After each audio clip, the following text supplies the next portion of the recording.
ప్రభువుల్లో పాలు పొందకముందు దేవుని యొక్క వాక్యంలో నుండి కీర్తన 22:11 కీర్తన 22:11 క్రొత్త నిబంధనలో పేజీ నెంబర్ 242 ప్రకటన గ్రంథం 22వ అధ్యాయం 11 చివరిలో 11 చివరిలో నీతిమంతుడు ఇంకను నీతిమంతుడుగానే ఉండనిమ్ము, నీతిమంతుడు ఇంకను నీతిమంతుడుగానే ఉండనిమ్ము, పరిశుద్ధుడు ఇంకను పరిశుద్ధుడుగానే ఉండనిమ్ము అనే మూల భాషలో ఉండును, నీతిమంతుడు ఇంకను నీతిమంతుడుగానే ఉండును.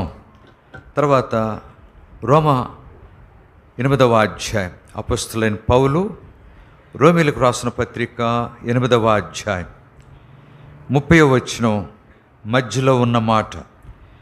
రోమీయులకు రాసిన పత్రిక 8వ అధ్యాయం 30వ వచనం మధ్యలో ఉన్న మాట. ఎవరిని పిలిచెనో వారిని నీతిమంతులుగా తీర్చెను, ఎవరిని పిలిచెనో వారిని నీతిమంతులుగా తీర్చెను. దేవుడు చదివిన ఈ వచనాలను దీవించి ఈ ఉదయకాలం మనతో మాట్లాడి ఆయన బలలో యోగ్యమైన రీతిగా పాలు పొందినట్లు మనకు సహాయం చేయనుగాక. ప్రార్థన చేసుకుందాం.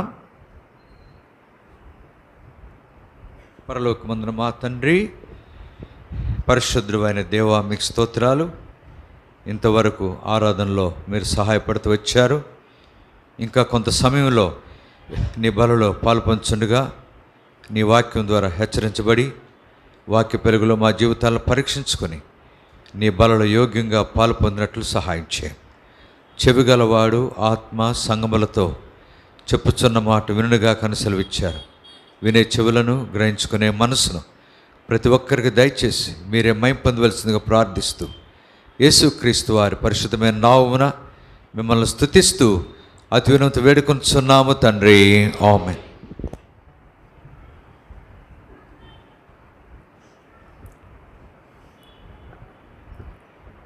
ఈ ఉదయకాలం మరి మనము ప్రభు బలలో పాలు పొందనించుండగా ప్రతి ఆదివారం దేవుని వాక్యము విన్న తర్వాత మరి పరీక్షించుకొని సరిచేయబడిన జీవితములతో ఆయన బలలో పాలు పొందుతాం.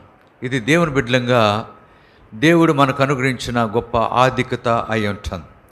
ఆ రీతిగా ప్రతి ఆదివారం దేవుని ఆరాధించిన తర్వాత ప్రభు శరీరానికిను రక్తానికి సాదృశ్యంగా ఉన్న ఆయన బలలో మనం పాలు పొందే వారం ఉంటాం. అలాగున ఈ దినం కూడా ప్రభు యొక్క శరీరానికి రక్తానికి సాదృశ్యంగా ఉన్న బలలో పాలు పొందబోచుండగా మళ్ళీ మనం పరీక్షించుకోవాలి. ప్రతి మనుష్యుడు తను తాను పరీక్షించుకునే వలన అలాగ చేసి ఆ రొట్టెని తిని ఆ పాత్రలోనిది త్రాగవలను. మరి ఏంటి మనం పరీక్షించుకోవలసిన అంశం ఏదంటే, నీతిమంతులంగా ఉన్నామా? ఎవరు నీతిమంతులు? కనుక నీతిమంతుడు ఇంకనూ నీతిమంతుడుగానే ఉండును. మరి ఎవరు నీతిమంతులు అనంటే, శరీరంలో ఉన్న ప్రతి అవయవము శరీరంలో ఉన్న ప్రతి అవయవము పవిత్రమైన అనుభవంలో ఎవరైతే జీవించేవారు ఉన్నారో వారే నీతిమంతులు. శరీరంలో ఉన్న ప్రతి అవయవము పవిత్రంగా ఉండుట అనేది చాలా ప్రాముఖ్యమైనది. ఆ రీతిగా మరి ఆ అనుభవంలో ఉన్నవారే నీతిమంతులు. ఆ నీతిమంతులే ఆయన బలలో యోగ్యముగా పాలు పొందగలరు. అందువల్ల నీతిమంతులు ఇంకనో నీతిమంతులుగానే ఉండెదరు అనే మాట ప్రాముఖ్యమైనదిగా ఉంటాం. ఇంకొక వాక్యాన్ని మనం చదువుకున్నాం, ఎవరిని పిలిచానో వారిని నీతిమంతులుగా తీర్చాను. బైబిల్లో మనము పిలువబడిన వ్యక్తులను మనం జ్ఞాపకం చేసుకుందాం. పోయిన వారం కూడా ఆ వాక్యాలను చదువుకున్నాం. ఈరోజు ఆ వాక్యాలను ఆధారం చేసుకుని వారు ఎలాగూ పవిత్రులుగా ఉన్నారో, ఎలాగూ నీతిమంతులుగా ఉన్నారో, వారు పిలువబడినారు. మరి దేవుడు వారిని నీతిమంతులుగా, ప్రభు వారిని నీతిమంతులుగా తీర్చిన అనుభవం వారు కలిగిన వారు ఉంటున్నారు. వారి అవయవములన్నీ కూడా పవిత్రమైన అనుభవంలో వారు కలిగిన వారు ఉంటున్నారు. అలాగున మరి పవిత్రత అనేది ప్రాముఖ్యమైనది. ప్రతి అవయవము పవిత్రంగా ఉన్నప్పుడే ఆయన బలలో మనము పాలు పొందగలం. ఇందాక మనం పాడుపడుకున్నాం, నా సమస్తము, నా సమస్తము. కనుక సమస్త అవయవములు పవిత్రమైన అనుభవంలో ఉండేవిగా ఉండాలి.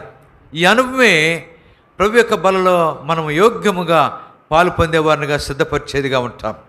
అందువలన బైబిల్లో పోయిన వారం మనం చదువుకున్న వాక్యముల్లో వారు ఏ అనుభవాల్లో పవిత్రులుగా ఉన్నారు, వారి అవయవాలు ఏ అవయవాలు పవిత్రంగా ఉన్నవో బైబిల్లో మనము జ్ఞాపకం చేసుకుందాం. చూడండి, పిలిచెను, నీతిమంతులుగా తీర్చెను.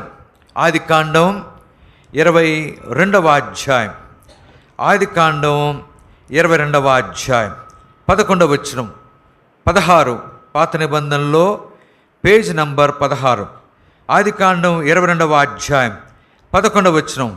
యెహోవా దూత పరలోకము నుండి అబ్రహామా, అబ్రహామా అని అతను పిలిచెను. అందుకు అతడు చిత్తము ప్రభువా అనెను. ఇక్కడ అబ్రహామును దేవుడు పిలిచెను. 2 సార్లు అబ్రహామా, అబ్రహామా అని పిలిచినాడు. అబ్రహామా అని పిలిచి అబ్రహామును నీతిమంతుడిగా తీర్చిన దేవుడు.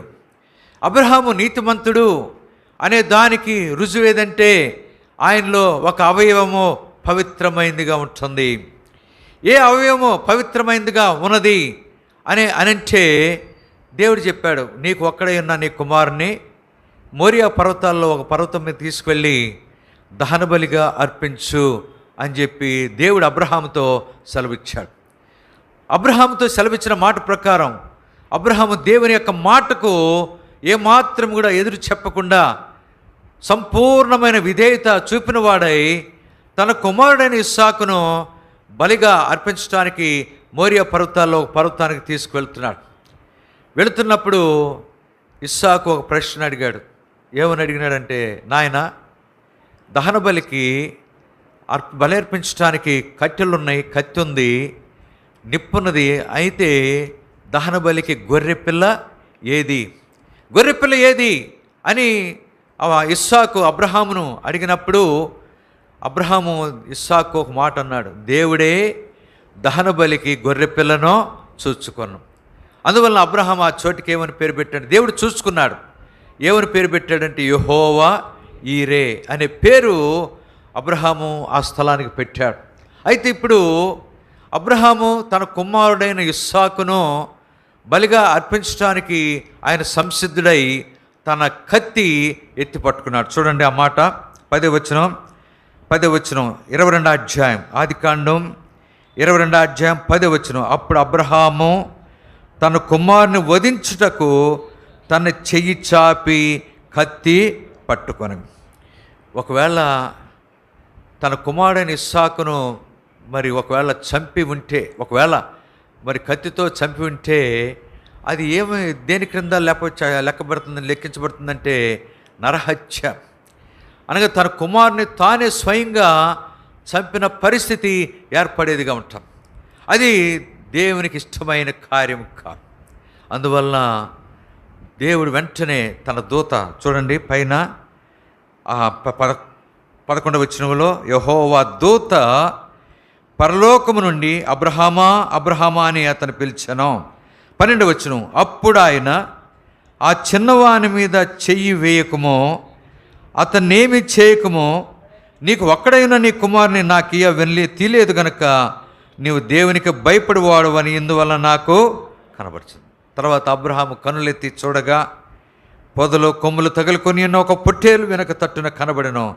అబ్రహాము వెళ్ళి ఆ పొట్టేలును పట్టుకొని తన కుమారునికి మారుగా పెట్టి దహన బలిగా అర్పించను. ఇప్పుడు దీన్ని బట్టి చూస్తే దేవుడు అబ్రహామును పిలిచెను, అబ్రహామును నీతిమంతునిగా తీర్చెను. ఎవరు నీతిమంతులు? శరీరంలో ఉన్న అవయవాలన్నీ కూడా పవిత్రత కలిగిన వారు నీతిమంతులు. ఇప్పుడు ఆ నీతిమంతుల యొక్క అనుభవంలో అబ్రహాం ఉన్నాడంటే తన జీవితంలో ఏది పవిత్రముగా చేయబడిన అనుభవం అంటే చెయ్యి. చూడండి 10వ వచనంలో, చెయ్యి చాపి కత్తి పట్టుకొనగా. ఇప్పుడు ఆయన చెయ్యి పవిత్రమైన అనుభవంలోనికి తీసుకుని రాబడిందిగా ఉంటుంది. తన కుమారుని తన చేత్తో చంపకుండా, దహన బలిగా అర్పించకుండా దేవుడు సిద్ధపరిచిన పొట్టేలను దేవుడు అనుగ్రహించిన వాడుకుంటున్నాడు. కనుక చెయ్యి పవిత్రత, నా చేతులు నిర్దోషునని మరి భక్తుడు కీర్తనకాడు ఏమన్నాడు? నిర్దోషునని నా చేతిలో కడుక్కో. నిర్దోషిని మరి అబ్రహాం యొక్క చెయ్యి పవిత్రమైన అనుభవంలో ఉన్నటి ద్వారా ఆయన యోగ్యుడిగా ఎంచబడిన వాడుకుంటున్నాడు. ఈరోజు మన చేతులు పవిత్రముగా ఉండేవిగా ఉండాలి. పరిశుద్ధమైన పవిత్రమైన చేతుల యొక్క అనుభవం మనం కలిగి ఉన్నప్పుడే ఆయన బలలో మరి చెయ్యి వేసే వారంగా ఉండగలం. పవిత్రమైన అనుభవంలో ఆయన బలలో యోగ్యముగా పాలు పొందే వారంగా ఉంటాము.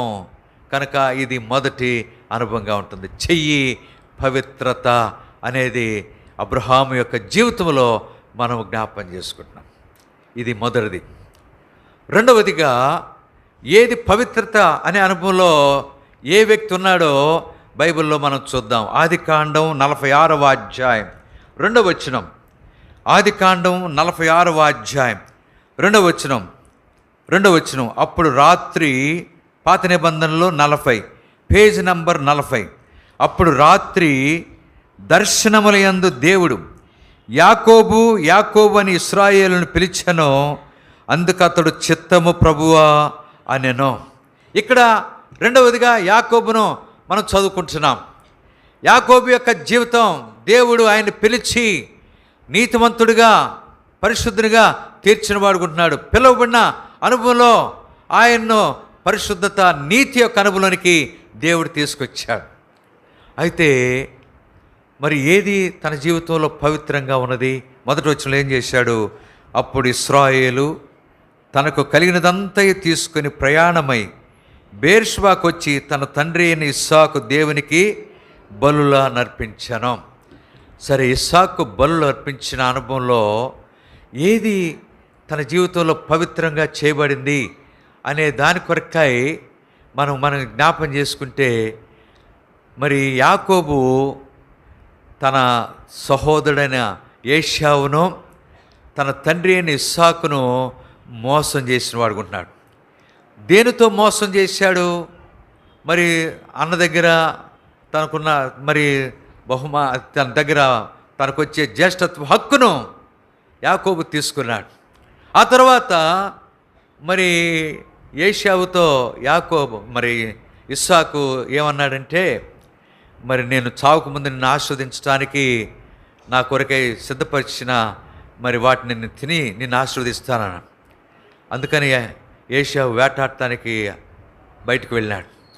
ఈ సమయం మరి ఆ రిబ్కా గమనించి యాకోబును సిద్ధపరిచి ఇస్సాకు దగ్గరకు పంపించింది. ఏశావు లేడు, ఇస్సాకు దగ్గరకు యాకోబును పంపించినాడు. వెంటనే యాకోబు ఇస్సాకుతో, నాయన నీ కొరకై సిద్ధపరిచిన భోజనములను భుజించి నన్ను ఆస్వాదించు అన్నాడు. ఎవరు నువ్వు అంటే, నీ జ్యేష్ఠ కుమారుడైన ఏశావునన్నాడు. అనేసరికి యాకోబుకు పరిస్థితి అర్థమైపోయింది. ఇస్సాకు ఏంటి స్వరమేమో అక్కడ వ్రాయబడింది. ఆదికాండం 27-22 వచనంలో ఏముందంటే, స్వరమో యాకోబు స్వరమే కానీ చేతులు ఏశావు చేతులు. స్వరం యాకోబు స్వరమే.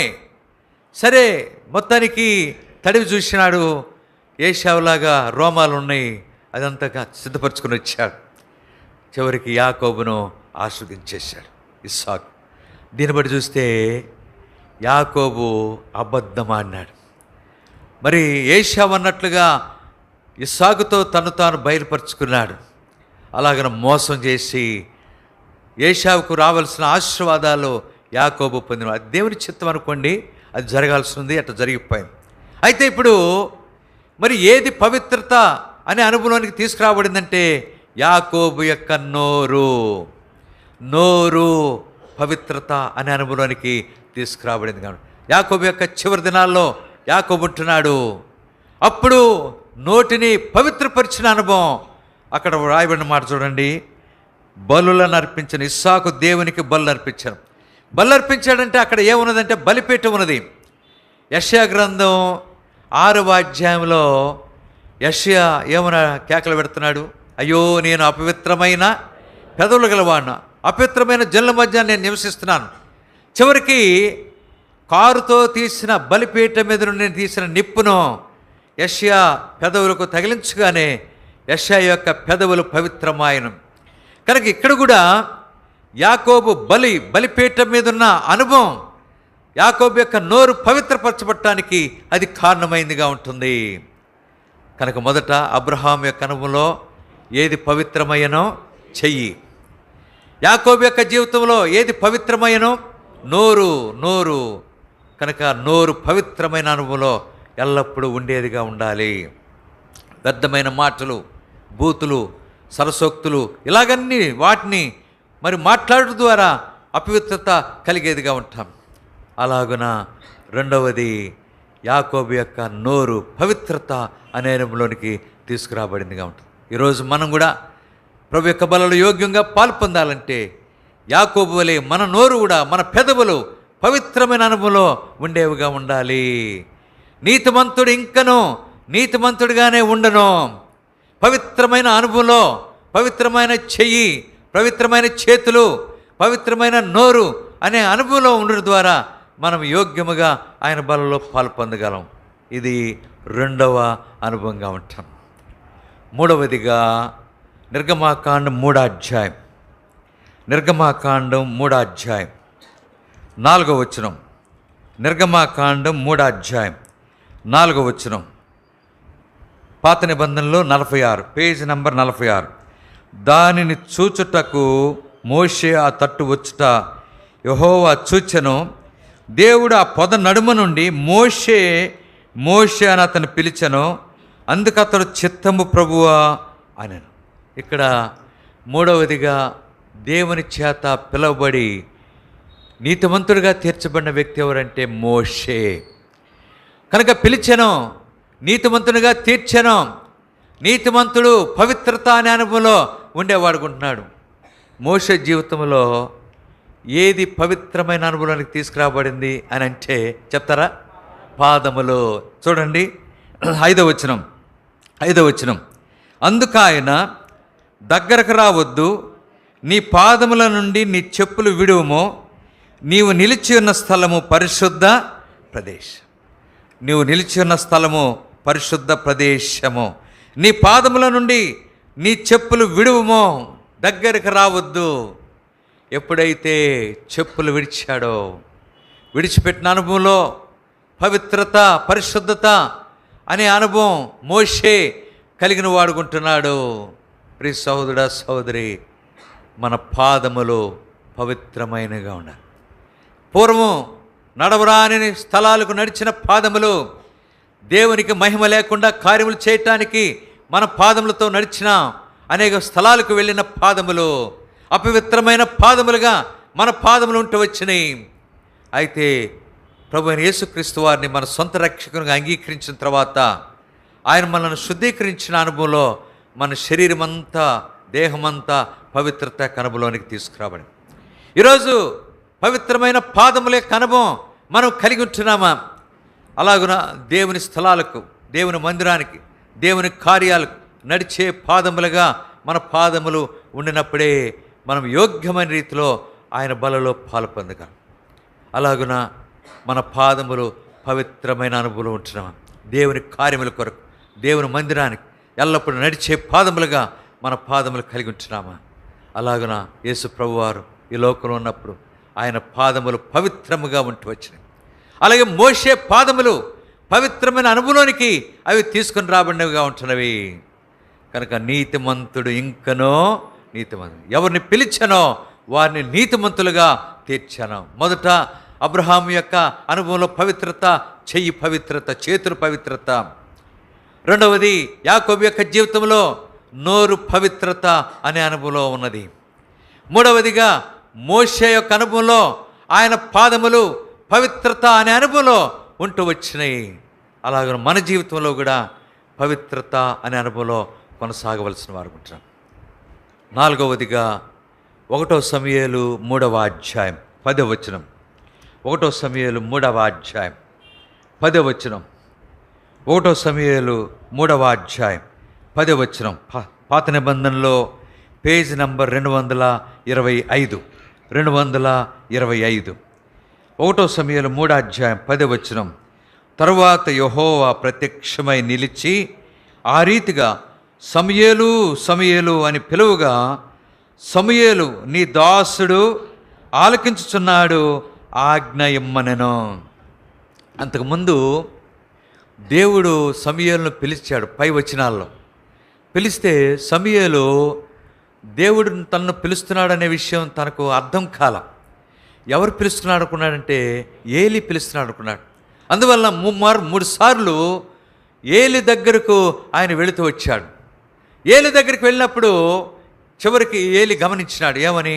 దేవుడు సమూయేలును పిలుస్తున్నాడు అనే విషయం ఎప్పుడైతే అర్థమైందో అప్పుడు చెప్పాడు, ఈసారి ఎవరైనా పిలిస్తే నీ దాసుడు ఆలకిస్తున్నాడు, ఆజ్ఞ ఇమ్ము అని చెప్పి చెప్పమన్నాడు. అప్పుడు సమూయేలుకు అర్థమైంది, దేవుడు తనను పిలుస్తున్నాడు. ఎవరిని పిలిచానో వారిని నీతిమంతులుగా తీర్చాను. ఆ రీతిగా సమూయేలు యొక్క జీవితంలో ఏ భాగము, ఏ అవయవము పవిత్రత అనే అనుభవంలోకి తీసుకురాబడిందంటే మనకు అర్థమైపోయింది. చెవులు. సమూయేలు యొక్క చెవులు పవిత్రముగా చేయబడినవిగా ఉంటున్నవి. యెహోవా స్వరమును వినే ధన్యత సమూయేలుకు అనుగ్రహించబడిందిగా ఉంటుంది. చెవులు పవిత్రమైన చెవులుగా చేయబడినవిగా ఉంటున్నవి. సహోదరా సహోదరి, మన చెవులు పవిత్రమైన చెవులుగా ఉంటున్నవా? అందుకనే మార్కు సువార్త 4:24 ఏముందంటే, మార్కు 4:24 మీరేమి వినుచున్నారో జాగ్రత్తగా చూచుకొనండి. మీరేమి వినుచున్నారో జాగ్రత్తగా చూచుకొనడి. అందుకనే యవనస్తుడైన తిమోతికి అపొస్తలుడైన పౌలు పత్రిక వ్రాస్తూ, అంచెదినాల్లో ఏ చెవులు కలిగిన వారు ఉంటారంట? దురద చెవులు. సత్యమునకు చెవి యొగ్గక కల్పనా కథల వైపు తిరిగే కాలం ఇది. కనుక మన చెవులు ఏం వింటున్నాము? దేవునికి ఇష్టం లేనివి, మహిమ లేనివి వింటా ఉన్నామా? ప్రియులారా, అనేక మంది ఈ దినాల్లో ఇళ్లలో ఎక్కువగా గమనిస్తే దొరికిపోతున్నారు. దేంట్లో దొరికిపోతున్నారంటే, సడన్గా ఎప్పుడైనా గృహాలు దర్శించడానికి వెళ్ళినప్పుడు టీవీ ఆన్ చేసే ఉంటుంది. సడన్గా వెళ్ళటం వలన మరి దాన్ని ఆపటానికి కూడా కొంతమంది అయితే కంగారు పడతారు, దాన్ని ఎట్లగొట్ట ఏదో ఒక రీతిగా ఆపాలని చూస్తారు. కొంతమంది అయితే ఏం చేయలేని పరిస్థితి. ఏం చూస్తున్నారంటే చూసేదల్లా సీరియల్సే. ఆ సీరియల్స్ చూస్తూ ఉండి అవన్నీ వింటూ ఉంటారు. అనేకులు ఆ రీతిగా మరి సమయాన్ని కాలయాపన చేసే పరిస్థితి కలిగిన వారు ఉంటున్నారు. ఈ టీవీల్లో సీరియల్స్ చూసుకుంటా వారి జీవితంలో గడిపేవారు గుంటా ఉన్నారు, వాటిని వింటూ ఉన్నారు. అందుకని ప్రభు ఆ మాట సెలవిచ్చినాడు, మీరేమి వినుచున్నారో జాగ్రత్తగా చూసుకోండి. అలాగున మన చెవులు పవిత్రమైన చెవులుగా, సమూయేలు చెవుల వలె పవిత్రమైన చెవులుగా మన చెవులు ఉండాలని ఏం వింటున్నాము? దేవునికి ఇష్టం లేని వింటున్నామా? మన జీవితానికి నష్టకరమైనవి, మనకి ఏమాత్రం ప్రయోజనకరం కాని వాటిని వింటున్నామా? వాటిని వినుట ద్వారా చాలా నష్టాన్ని కలిగేదిగా ఉంటుంది. ప్రియ సహోదరా సహోదరి, ఎల్లప్పుడూ దేవుని మాటలు, దేవుని వాక్యము, దేవుని పాటలు, వీటిని మనం ఎల్లప్పుడూ వినే పరిస్థితి మనం కలిగిన వారంగా ఉండాలి. ఇది సమూయేలు యొక్క జీవితంలో చెవులు పవిత్రమైన అనుభవం కలిగి ఉండటానికి కారణమే. ఆ తర్వాత బైబిల్ 5వదిగా చూడండి, లూకా సువార్త 10:41. లూకా సువార్త 10:41. లూకా 10:41. క్రొత్త నిబంధనలో 62, పేజ్ నంబర్ 62. లూకా సువార్త 10:41. అందుకు ప్రభువు, మార్తా మార్తా, నీవనేకమైన పనుల గురించి విచారము కలిగి తొందరపడుచున్నావు, కానీ అవసరమైనది ఒకటే. ఇక్కడ ఎవరిని పిలిచానో వారిని నీతిమంతులుగా తీర్చాను. ఇక్కడ మార్తను ప్రభు పిలిచాడు, నీతిమంతుడు ఇంకనో నీతిమంతుడుగానే ఉండను. ఎవరు నీతిమంతులు? అవయవములన్నీ కూడా పవిత్ర అనుభవం ఉన్నవారే నీతిమంతులు. ఇక్కడ మార్త మరి విచారము కలిగి తొందర అనే అనుభవంలో ఉన్న స్త్రీగా ఉంటుంది. కనుక దీన్ని బట్టి చూస్తే ప్రభువు మార్త జీవితంలో ఏ అవయవాన్ని పవిత్రత అనే అనుభవానికి తీసుకొచ్చినారంటే, కనుక ఇక్కడ తొందర అనేది దేన్ని బట్టి వస్తుందంటే, బైబిల్లో ఒక మాట ఉంది. యోహాను సువార్త 14వ అధ్యాయం 1వ వచనం, మీ హృదయం, యోహాను 14:1, మీ హృదయమునో కలవరపడనీకుడి, దేవుని యందు విశ్వాసం ఉంచుతున్నారు, నా యందునో విశ్వాసం. కనుక మీ హృదయం ఎప్పుడైతే మనలో కలవరం ఉంటుందో హృదయంలో, అప్పుడే తొందరపడేవారంగా ఉంటామో. తొందర అనేది ఆందోళన బట్టి, భయాన్ని బట్టి, కలవరాన్ని బట్టి కలిగే పరిస్థితి మనం గమనిస్తున్నాం. కనుక మార్తలో తొందర అనేది హృదయంలో కలవరం ఉండడం ద్వారా ఆమెకు కలిగిందిగా ఉంటుంది. కనుక దీన్ని బట్టి చూస్తే ప్రభు పిలిచాడు, నీతిమంతురాలుగా తీర్చాడు. ఎలాగూ ఏ అవయవాన్ని తీర్చినా అంటే హృదయము. మనందరికీ తెలుసు హృదయం గురించి బైబిల్లో ఇర్మియా 17:9, హృదయము అన్నిటికంటే మోసకరమైనది, అది ఘోరమైన వ్యాధి గల. బైబిల్లో ఒక వాక్యం ఉంది, అన్నిటికంటే దేన్ని ఎక్కువగా భద్రంగా కాపాడుకోవాలంట? హృదయాన్ని. ఎక్కడుంది చెప్తారా మాట? సామెతలు ఎన్ని అధ్యాయం? సామెతలు 4వ అధ్యాయం 23వ వచనం చూడండి. సామెతలు 4వ అధ్యాయం 23వ వచనం. సామెతలు 4వ అధ్యాయం 534, పాత నిబంధనలో పేజ్ నంబర్ 534. నీ హృదయములో నుండి జీవధారలు బయలుదేరును గనుక, కాబట్టి అన్నిటికంటే ముఖ్యంగా నీ హృదయమును భద్రముగా కాపాడు. నీ హృదయమును భద్రంగా కాపాడుకొనుము. అలాగున మార్త హృదయం. అందుకని యోహాను 12:2లో, యోహాను సువార్త 12వ అధ్యాయం 2వ వచనంలో ఏ స్థితికి వచ్చింది మార్త? మార్త ఉపచారము చేసెను, లాజరు ఆయనతో కూడా భోజనమున కూర్చున్న వారిలో ఒకడు. మార్త ఉపచారము చేసెను. ఆమె హృదయము పవిత్రమైన అనుభవంలోనికి తీసుకుని రాబడిందిగా ఉంటుంది. కనుక ఇప్పుడు 5 విషయాలు చూసాం.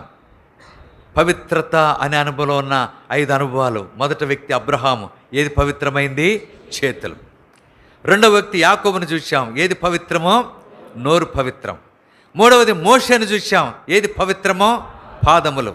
నాలుగవదిగా సమూయేలును చూసాం, ఏది పవిత్రమో? చెవులు. ఐదవదిగా మార్తను చూసాం, ఏది పవిత్రమో?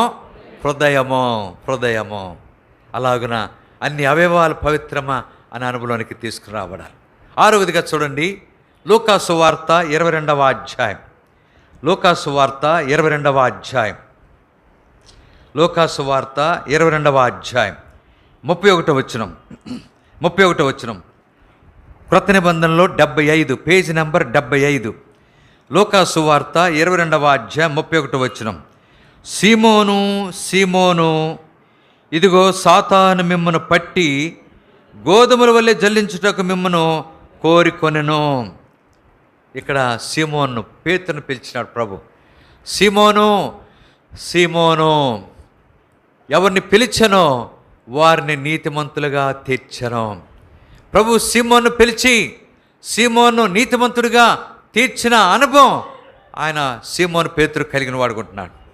అయితే సీమోను పేతురులో ఏది పవిత్రముగా ప్రభు చేశాడో 32వ వచనం చదివితే మనకు అర్థమైంది. మీరు చెప్పేస్తారు, ఆ వచనం చదవగానే మీరు చెప్పేస్తారు. చదవండి 32వ వచనం. నీ నమ్మిక తప్పిపోకున్నట్లు నేను నీ కొరకు వేడుకుంటుని, నీ మనసు తిరిగిన తర్వాత నీ సహోదరులను స్థిరపరచమని చెప్పాను. ఇప్పుడు చెప్పండి, ఏది పవిత్రమే కనుమలోనికి తీసుకొచ్చినాడు ప్రభు? మనస్సు. మార్త యొక్క హృదయాన్ని పవిత్రతలోనికి తీసుకొచ్చినాడు. సీమోను పేతురు యొక్క మనస్సును పవిత్రత అనే అనుభవంలోనికి ప్రభు తీసుకుని వచ్చిన వాడుకుంటున్నాడు. అందుకనే చాలామంది ఈ ప్రశ్న వేస్తారు క్రొత్త వాళ్ళని. ఏం ప్రశ్న? ఏం పొందేవా అని అడుగుతారు. మారు మనస్సు. అందుకనే రోమపత్రిక 12వ అధ్యాయం 1-2 వచనాల్లో ఆ వచనాలు చదివితే, మీ మనస్సు మారి నూతన మొగటు వలన ఏం పొందాలంట? రూపాంతరం పొందుడి. మీ మనస్సు మారి నూతన ఒకటి వలన రూపాంతరము పొందుడి. కనుక మనస్సు పవిత్రత అనే అనుభవంలో సీమోను పేతురు యొక్క మనస్సు పవిత్రమైన అనుభవానికి తీసుకురాబడింది. ఇప్పుడు శరీరంలో అన్ని అవయవాలు మరి పవిత్రతలోనికి, చేతులు వచ్చినాయి, తర్వాత నోరు వచ్చింది, తర్వాత పాదాలు వచ్చినాయి, తర్వాత చెవులు వచ్చినాయి, ఆ తర్వాత హృదయం వచ్చింది, ఆ తర్వాత మనసు వచ్చింది. ఇంకొకటి ఉంది, ఏది మిగిలిపోయింది చెప్పండి? కన్నులు. చూడండి, ఆ కన్నులు కూడా మనకు జవాబు వచ్చేస్తుంది. అపొస్తలుల కార్యములు 9వ అధ్యాయం. అపొస్తలుల కార్యములు 9వ అధ్యాయం 4వ వచనం, 111 క్రొత్త నిబంధనలో పేజ్ నంబర్ 111. అపొస్తలుల కార్యములు 9వ అధ్యాయం 4వ వచనం. అప్పుడు అతడు నేల మీద పడి, సౌలా సౌలా, నీవేళ నన్ను హింసించుచున్నావని తనతో ఒక స్వరము పలుకుట వినను. తర్వాత చూడండి 8వ వచనం. సౌలు నేల మీద నుండి లేచి కన్నులు తెరచినను ఏమీ చూడలేకపోయిన గనక వారు అతని చేయబట్టుకుని దమస్కులోనికి నడిపించిరి. తర్వాత చూడండి 18వ వచనం, 9:18 వచనం. అపొస్తలుల కార్యములు 9:18. అప్పుడే అతని కన్నుల నుండి పొరల వంటివి రాలగా దృష్టి కలిగి లేచి బాప్తిసం పొందిన. తర్వాత ఆహారం పుచ్చుకొని బలపడ్డాడు. 7వదిగా సౌలు యొక్క కన్నులు పవిత్రములైన అనుభవానికి తీసుకురావని. అంతకుముందు చూపిపోయింది. ఆ తర్వాత భక్తుడు వచ్చి ప్రార్థన చేసి కన్ను తన మీద చేతులు ఉంచిన తర్వాత ఆయనకు దృష్టి కలిగింది. కాబట్టి బాప్తిసం తీసుకున్నాడు. పవిత్రత అనే అనుభవంలోనికి ఆయన తీసుకుని రాబడిని వాడుకుంటున్నాడు. కనుక ఇప్పుడు పవిత్రమైన కన్నులతో ఎల్లప్పుడూ ప్రభువును చూచే ధన్యత. ప్రభువును చూస్తున్నాడు. నేను నిన్నే చూస్తాను, నా దృష్టి నీ మీదే. ప్రభు యేసు నా రక్షక, నొసగు కన్నులు నాకు నిరతమునే నిన్ను చూడా. ప్రభు యేసు నా రక్షక, నొసగు కన్నులు నాకు నిరతమునే నిన్ను చూడా. ఎందారేసుని వైపు చూచేదరో పొందేదరు మోకమునా. ఎందారేసుని వైపు చూచేదరో పొందేదరు మోకమునా. సంధియంబోలేక క్షించూచు ముందుకు పరుగెత్తెదరు. సంశయలేక సంతోషించూచు ముందుకు పరుగెత్తెదరు. ప్రభు యేసు నా రక్షక, నొసగు కన్నులు నాకు నిరతమునే నిన్ను చూడా. ప్రభు యేసు నా రక్షక, నొసగు కన్నులు నాకు నిరతమునే నిన్ను చూడ. అలాగున సౌలు యొక్క జీవితంలో ఆయన కన్నులు పవిత్రపరచబడి ఎల్లప్పుడూ ప్రభువుని దృష్టిలో పెట్టుకుని ముందుకు వెనక ఉన్న వాటిని మర్చి ముందున్న వాటి కొరకై వేగిరపరచు విశ్వాసమున కర్తయు దాన్ని కొనసాగించి యేసు వైపే తన దృష్టి కలిగిన వాడుకుంటున్నాడు. అలాగున నీతిమంతుడు ఇంకనో నీతిమంతుడు. ఎవరు నీతిమంతులు అంటే అన్ని అవయవములు పవిత్రత కలిగిన వారే నీతిమంతులు. ఈరోజు మనము అన్ని అవయవములు పవిత్రమైన అనుభవంలో నీతిమంతులుగా ఉంటున్నామా? అలాగున మన జీవితాలు పరీక్షించుకుందాం. అబ్రహాం వలె మన చేతులు పవిత్రంగా ఉన్నవా?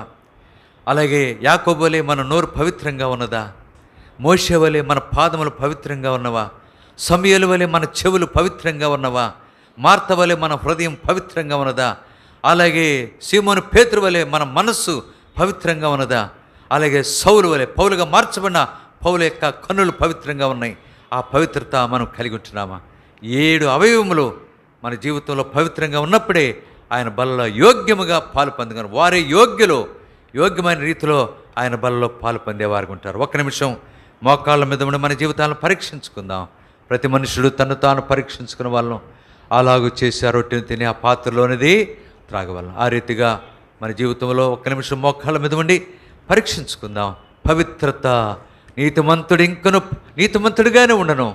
పవిత్రత అనే అనుభవంలో, అన్ని అవయవాల పవిత్రత అనే అనుభవంలో ఉండడం ద్వారా మనము నీతిమంతులంగా జీవించేవారు ఉంటాం. వారి యోగ్యంగా ఆయన బలలో పాలు పొందరు. ఒక నిమిషం మోకాళ్ళ మీద ఉండి సరి చేసుకుని ఆ తర్వాత ఆయన బలలో యోగ్యమైన రీతిలో పాలు పొందంగాక. యోగ్యమైన రీతిలో ఆయన బలలో పాలు పొందినట్లు ప్రభువే మనకు సహాయమో చేయనుగాక.